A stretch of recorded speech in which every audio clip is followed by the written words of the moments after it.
Gracias, presidente. Buenas tardes, señorías.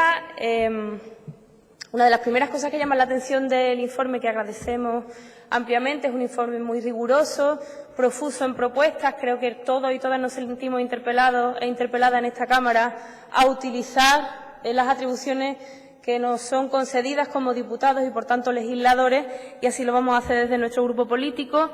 La primera cuestión que nos llama especialmente la atención por el incremento de las quejas tramitadas es la cuestión del salario social.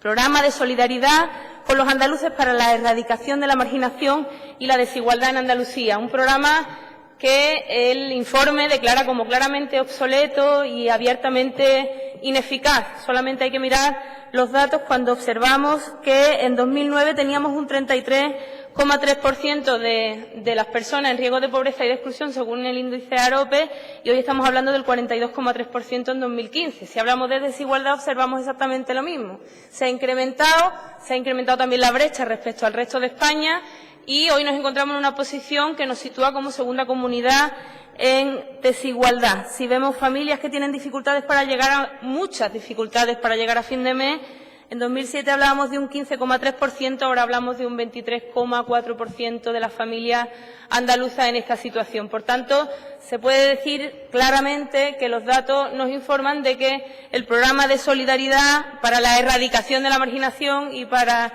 la erradicación de la desigualdad en Andalucía ni ha erradicado la marginación ni ha erradicado la desigualdad, sino que ha habido un aumento en los últimos años. Por tanto, es necesario replantearnos esta medida de forma absolutamente urgente. Una de las propuestas más claras que se nos hacen en el informe y que nos parecen vitales, antes de que por fin demos curso a esa imperativo que se establece en el Estatuto de Autonomía, en el artículo 23.2, sobre una ley andaluza de renta básica, es necesario modificar este salario social y hacerlo quizá en una de las cosas que nos ha llamado más la atención, en el hecho de que se paguen los salarios sociales como si fueran nóminas.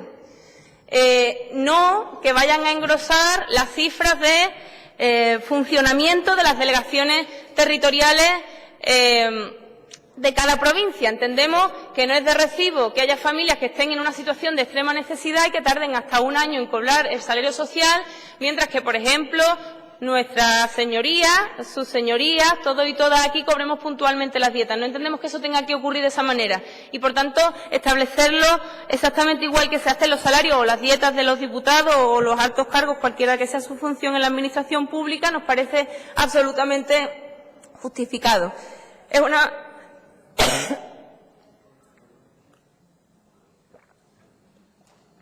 propuesta, junto con el resto que se nos hacen relativas al salario social, a las que daremos curso lo antes posible en forma de iniciativa legislativa y a la que invitamos al resto de grupos a participar en su elaboración y su propuesta, así como a la Consejería a hacer uso de nosotros, diputados y diputadas, para que mejoremos esta medida que no parece estar dando resultados por la situación tan dura que hay en la sociedad andaluza.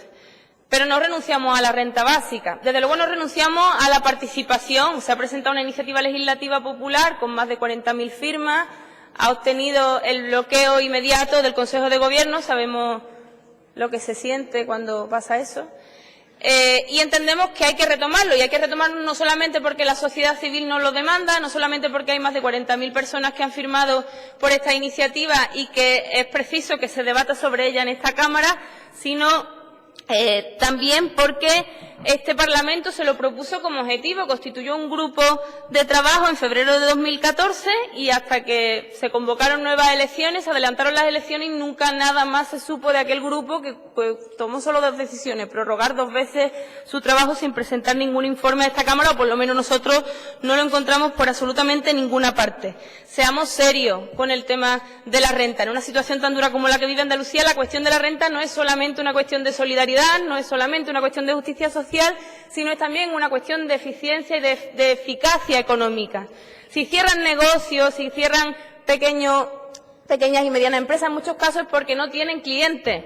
Y cuando hablamos de personas en riesgo de pobreza y de exclusión, no hablamos de una minoría marginada de Andalucía, hablamos del 42,3%, en el caso de los niños 51,1%, una realidad silenciada, pero que es la de las familias que tienen graves dificultades para llegar a fin de mes y que, por tanto, consumen menos y que, por tanto, lo que hacen es bloquear el ciclo económico, lo que hacen es provocar que se cierren esos negocios, esas tiendas, esa pequeña y mediana empresa andaluza, que es la que de verdad genera empleo según las propias estadísticas. No es solo una cuestión de justicia, es también una cuestión de eficacia económica.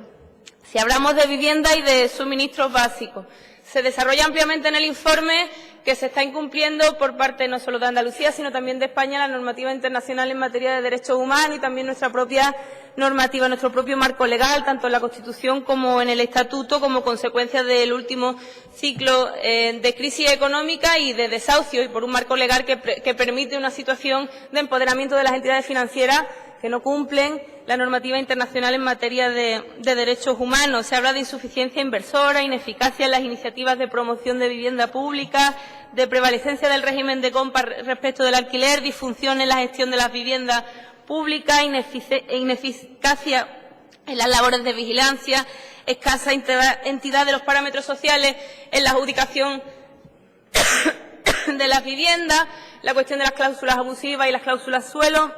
Y se habla de un sujeto, que son las mujeres con hijos, mujeres solas con hijos que se están, en algunos casos, víctimas de violencia de género, que se están viendo en una situación de absoluto desamparo como consecuencia de la pérdida de su vivienda. Y luego está el tema de los suministros básicos, y se habla directamente de la necesidad de pasar del paradigma de las ayudas al paradigma del derecho. Tenemos derecho a acceder a unos mínimos vitales en agua, en electricidad y en gas, y no es exactamente lo que estamos viendo, sino un incremento exacerbado, acelerado de las personas que incluso fallecen como consecuencia de la pobreza energética, mientras las eléctricas no dejan de incrementar hasta en 2.000 millones de euros sus beneficios año tras año.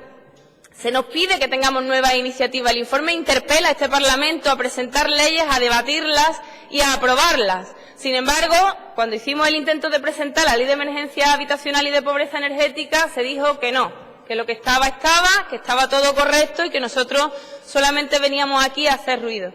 Pues no, hay una demanda de nuevas iniciativas, de nuevas propuestas por parte de este Parlamento, que se ponga en marcha y que se ponga a la altura de la situación durísima que vive mucha gente. Y se plantean también propuestas concretas de las que nosotros también cogemos el guante. Modificar la Ley 9/2010 de agua para incluir el derecho humano al agua, derecho que ya ha reconocido la UNESCO para las personas que no puedan pagarlo, y que se establezca que quien establezca que no puede pagarlo no sea la empresa suministradora, sino sean los servicios sociales de los municipios bien dotados. Un cambio en el reglamento del ciclo integral del agua que prohíba los cortes de suministro a pobres hídricos. Esto lo dice el informe. Y suministro mínimo vital de 3 metros cuadrados, que son 100 litros de agua por persona y día, garantizados para todos los andaluces y las andaluzas. Parece, por el debate que tuvo lugar en la comisión, que todos los grupos están de acuerdo en esto. Si vamos a tener una iniciativa legislativa en este sentido, que sea ya.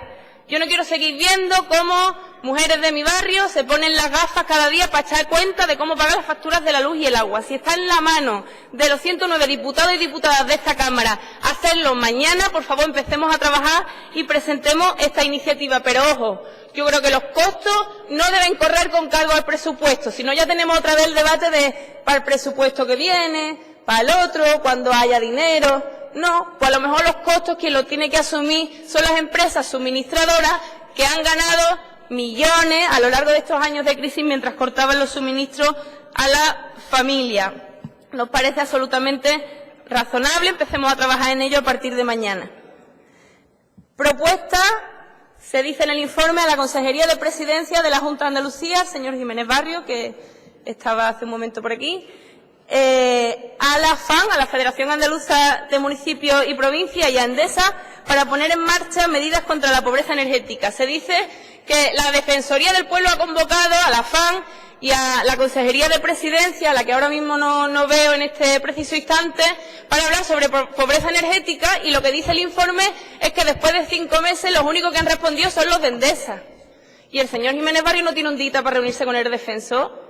Yo le quiero decir al defensor que nos convoque a nosotros, que nosotros vamos del tirón para trabajar medidas contra la pobreza energética mañana, que tenemos una ley presentada, que la podemos mejorar, que la podemos negociar con todos los grupos, pero que lo que no entiendo, muy interesante tuvo que ser esa conferencia que dio Susana Díaz en el RIZ en Madrid para que hubiera medio consejo de gobierno allí. Es como después de 5 meses no se le responde, y lo dice el informe, no lo digo yo, al defensor del pueblo que convoca a una consejería a hablar de pobreza energética en una mesa para establecer un protocolo. Eso no, a nuestro grupo no nos entra a la cabeza. Capítulo aparte merece el Plan Andaluz de Vivienda. Dice el informe del defensor, página 426, con un tono trágico.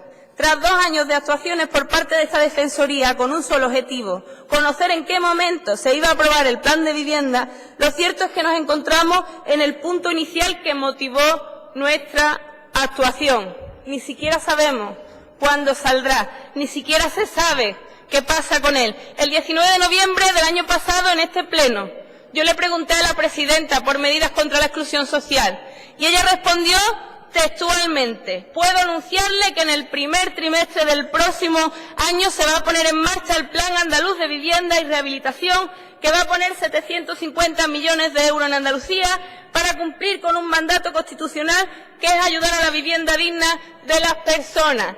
Aplauso amplio de la bancada socialista, según dice el diario de sesiones.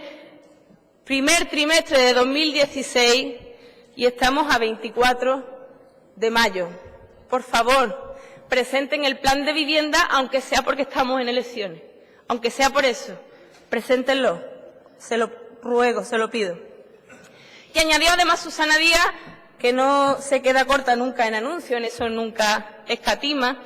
Hablando de anuncios sobre formación profesional para el empleo, se dijo que en mayo saldría la convocatoria. Estamos a 24 de mayo. Tic-tac. Vamos a estar pendientes. Ya deben salir las convocatorias de la formación profesional para el empleo que lleva paralizada desde el año 2011, realidad que también viene recogida en el informe del defensor.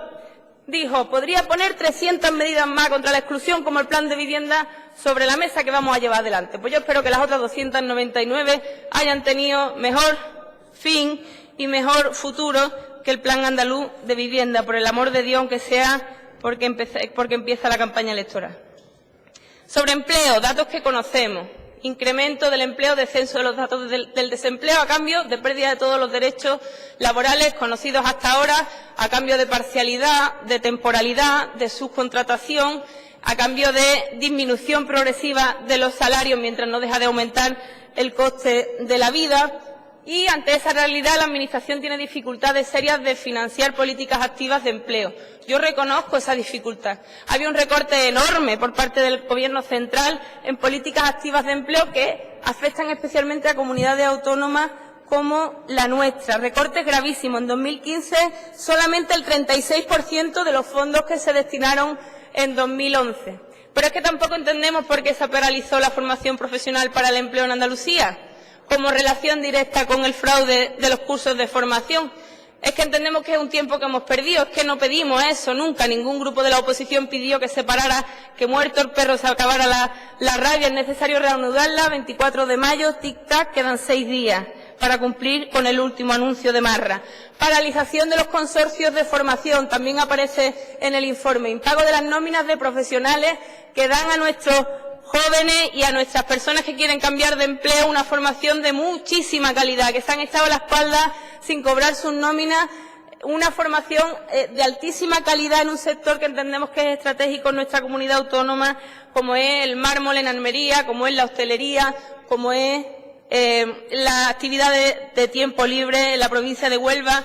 Unos consorcios a los que todos hemos reconocido siempre su alto nivel de formación y que están ahora mismo paralizados en su actividad. Esperemos que esta realidad termine muy pronto. Pérdida de empleo de 35.000 empleos públicos. Se dijo, los empleados públicos nos dijeron, apretarse el cinturón porque así no habrá destrucción de empleo. Pues nos apretamos el cinturón, 30% más o menos de pérdida de poder adquisitivo para que se hayan perdido 35.000 empleos públicos. La situación del SAE, caótica, sin dar respuesta a la demanda de orientación, de formación, de apoyo a los desempleados y desempleadas, y además cargado de conflictos laborales que es necesario resolver en algún momento. Al SAE hay que darle la vuelta como un calcetín. Cuenten con nosotros para reflexionar acerca de cómo arreglamos ese problema. Se suele responder siempre que las reformas laborales del Partido Popular, pero nosotros echamos de menos el voto del Partido Socialista en el Congreso de los Diputados a derogar las dos reformas laborales, porque las reformas laborales han hecho como el palo de una sombrilla en la playa. Iban para la derecha, iban para la izquierda, pero el palo iba para abajo. Las dos reformas laborales han hecho lo mismo, abaratar el despido y, por tanto, provocar despidos masivos. Vamos a derogar las dos reformas laborales para que la crisis deje de Rodríguez Rubio tiene que concluir su intervención en las espaldas de los trabajadores. Me voy a ir directamente al último punto porque hay también una propuesta concreta, que es la de sostenibilidad. No entendemos cómo una directiva, la Directiva de Aguas, que había que cumplir a final de 2015 en su primer plazo, sigue sin cumplirse en Andalucía. No entendemos cómo no se nos da la información precisa de cuál es el estado de construcción, de mantenimiento, de mejora de las depuradoras en Andalucía. Y no lo entendemos sobre todo porque se ha incrementado en la factura de los andaluces y las andaluzas un 7% para pagar esa depuradora que hacían falta para conseguir llegar al cero en lo que estábamos generando de contaminación en el agua, en lo que nos pedía la Directiva de Agua a nivel europeo, y, sin embargo, no se han cumplido con los plazos. Entramos ya en 24 de mayo de 2016, no cumplimos con el primer plazo que establece la directiva, pero, sin embargo, sí se ha ido cobrando puntualmente el 7% de la factura. Cogemos también el guante de la Oficina del Defensor, que nos habla de un debate monográfico sobre la aplicación de la Directiva de Agua en Andalucía. Concluya ya, señora Rodríguez Rubio. Una cuestión muy simple que nos ha llamado la atención sobre los datos estadísticos de la Oficina del Defensor del Pueblo. Nosotros entendemos que la Oficina del Defensor del Pueblo es una herramienta de primera necesidad. Lo ha sido siempre, tanto para las personas individuales como para los colectivos. Ha sido el último recurso al que acudí cuando uno no sabía a dónde ir, uno no sabía de quién tirar. Y queremos que funcione más, que tengan mejores recursos, que funcione mejor, que tenga posibilidad de debatir con los diputados y diputadas sobre temas concretos, para no hacer aquí siempre el totum revolutum del informe del defensor sin tratar tema por tema, porque el informe se desaprovecha. Es un informe larguísimo, muy rico, que nos da mucha información a los diputados para legislar y que quizá deberíamos plantearnos ir masticándolo poco a poco, ir debatiendo punto por punto. Pero tenemos una duda acerca de los datos. Vemos que en el año 2013 se concluyeron 4.769 quejas, llegaron a fin en su tramitación. Sin embargo, con unos datos similares de quejas tramitadas, de quejas iniciadas, pues se han concluido la mitad. Queremos saber si eso es consecuencia de falta de recursos, si es consecuencia de algún cambio de dinámica en la oficina y de qué manera podemos contribuir a que la oficina funcione mejor y sea más útil para nosotros y nosotras. Muchas gracias por el informe, por el trabajo y por escucharnos.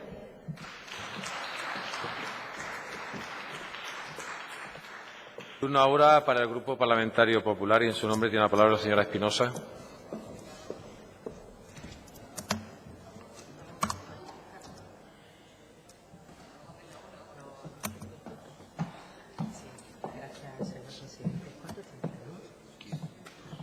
Señoría, tiene la palabra. Sí.